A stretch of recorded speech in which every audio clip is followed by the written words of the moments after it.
What's up mga ka-good boys? Yo! This is AB na walang ginawa nga mga video, no? At kasama ko ngayon si Alvin, Adrian, Piloton, at si Kuya, di ko alam yun. At si Kuya Barbosa. Teo, balikan ngayon si Kuya Giovanni! Ito na. So, for today's, we're gonna have a road trip in summer Down the road! and we're gonna find and to know what is GMO, and it stands for genetically modified organism and non-GMO. Okay ba yan? Yeah!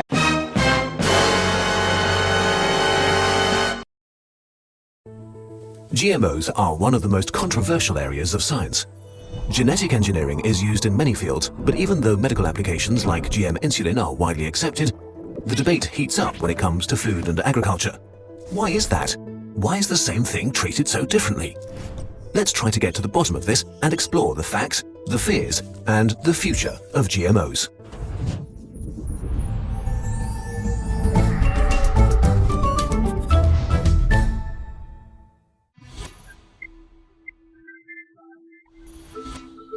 Humans have been genetically modifying plants and animals for thousands of years. Maybe a few of your crops had very good yields, maybe one of your wolves was especially loyal. So you did the smart thing and bred the plants and animals that had traits beneficial to you. Traits are just an expression of genes. So with each generation, those genes got more pronounced.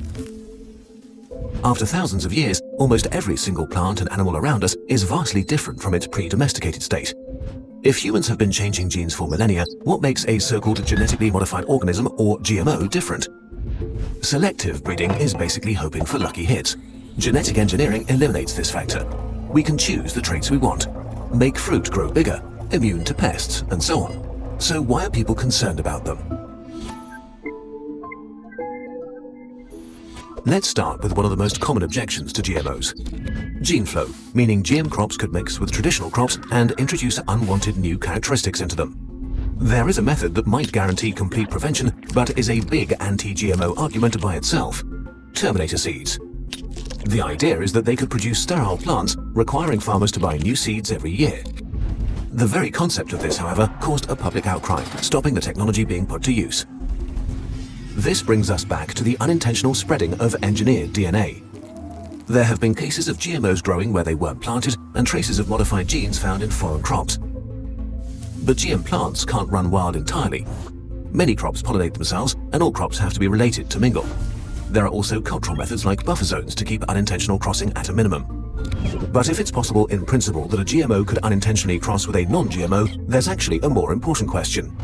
Is food that comes from GM crops different to food from non-GM crops? This question has been a major concern from the very beginning. GM plants that are destined to be eaten are checked for possible dangers, and the results are evaluated by multiple agencies. After more than 30 years and thousands of studies, the science is in. Eating GMO plants is no more risky than their non-GMO equivalent.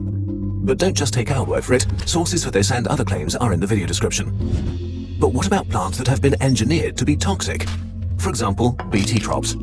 A gene borrowed from the bacterium Bacillus thuringiensis lets engineered plants produce a protein that destroys the digestive system of specific insect pests. The plant makes its own pesticide. Insects that eat it die. What's up mga ka-good boys? Yo!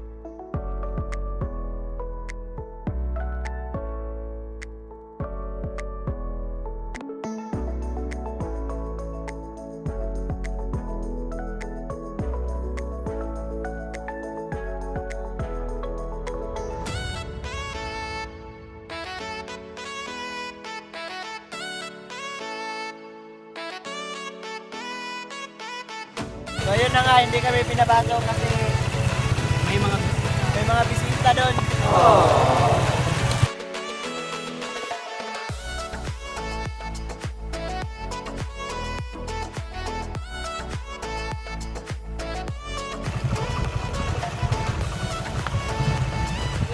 Kawawa, hindi na naman pinapasok. Ano ba naman ito?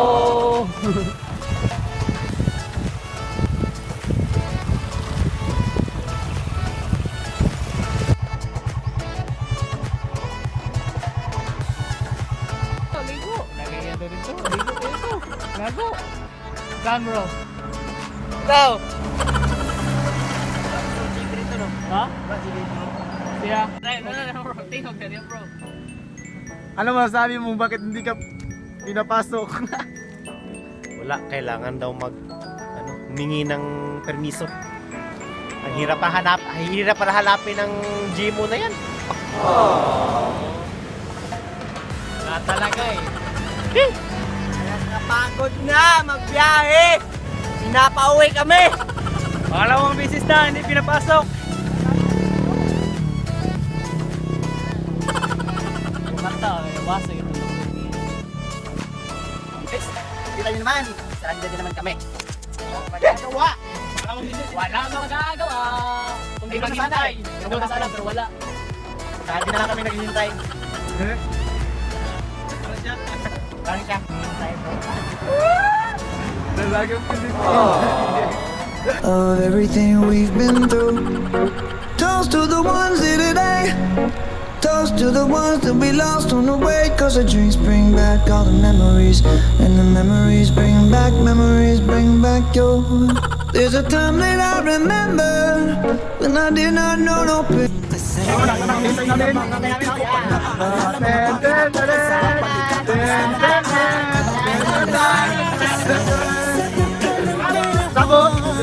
Kamusta ka na ba? Kamusta Bakit hindi kayo magkasaya? Bakit hindi kayo magkailangan sa resort? ang lagay ng ibang tropa ngayon?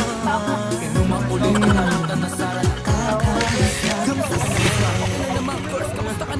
Pila naman sa naman tatakabuhan na naman tayo na sana na makata na di na makapagbaga. Huwag ka kasi magsasaya. Kahit na hindi na tayo tulad pa ng dati na laman ng kalye dahil mga oras natin maluwa. Oo nga eh, sarap kung pwede na tayo. Makikita mo kung wala sa kanyo mga pakibagi nun na nila pwedeng balikan.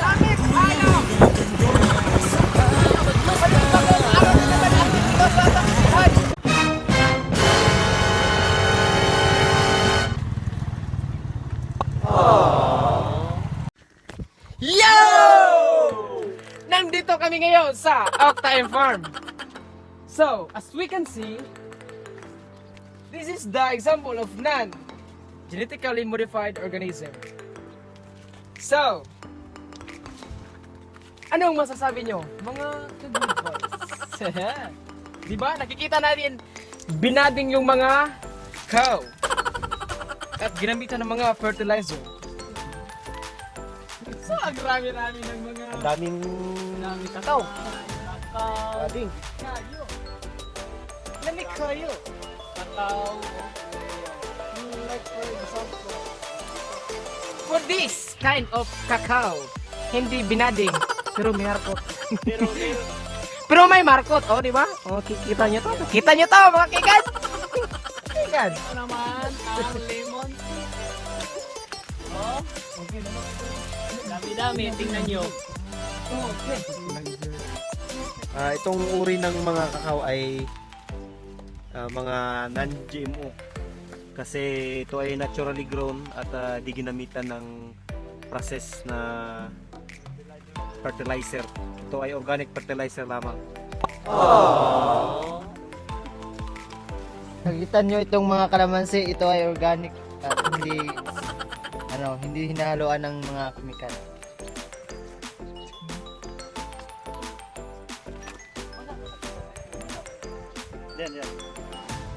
Tingnan nyo ang durian.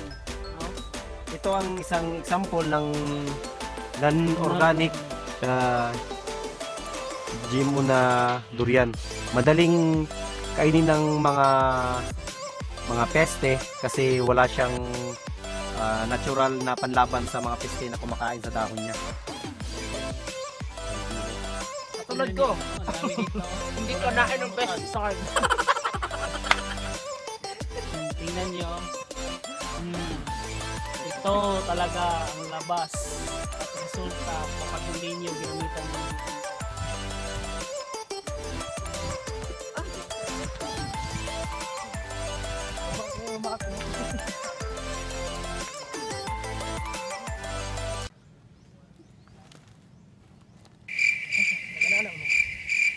Welcome to my Octime Farm.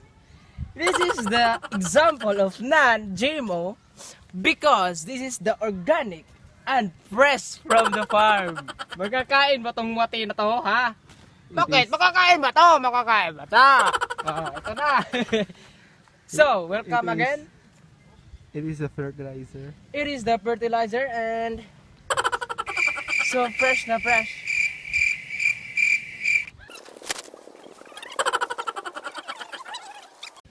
Ito ang mga dumi ng mga uod na magiging tae nila upang maging fertilizer. Na magiging tae nila.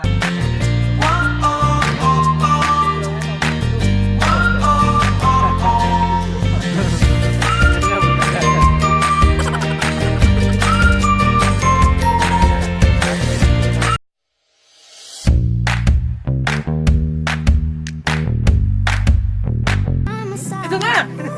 Saan mo isa dito, ha? Yung motor namin is masyadong gumain. Ayuhin namin na, ayuhin. Tapos... Ayun mo.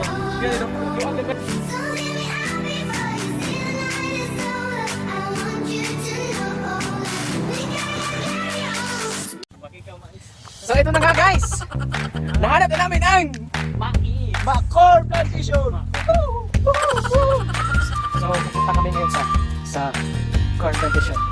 Pero hindi sa amin yun. Naghahanap lang kami ng mga tanim na corn plantation. So ito lang. See? Oh, kita nyo. Marami-rami. Ano yung masasabi nyo guys? Ako, si Amy. Walang ginawa na ng video, no?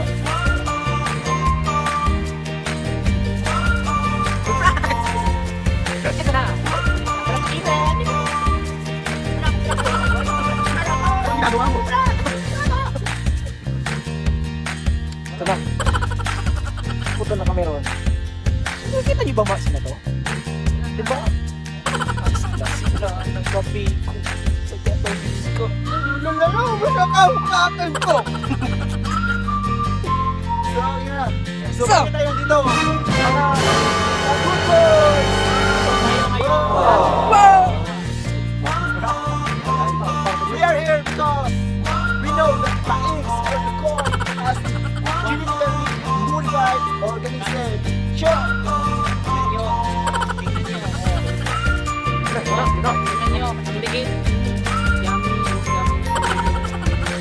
So, bakit nga ba may genetically modified organism? So, watch this.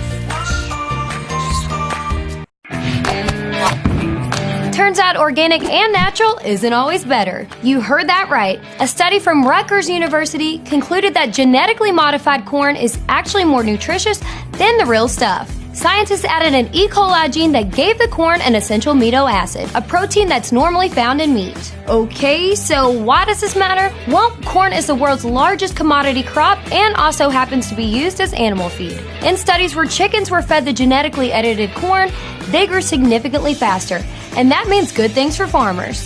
And in regions where the soil lacks sulfur, add an E. coli gene to corn's genome could be an easier way to yield a healthier, more nutritious crop. Not to mention the possibility of reducing worldwide animal feed costs.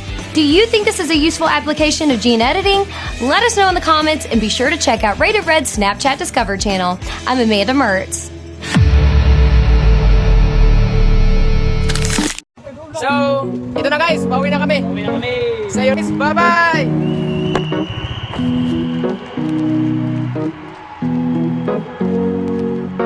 Here's to the ones that we got. Cheers to the wish you were here, but you're not. Cause the drinks bring back all the memories of everything we've been through. Toast to the ones here today. Toast to the ones that we lost on the way.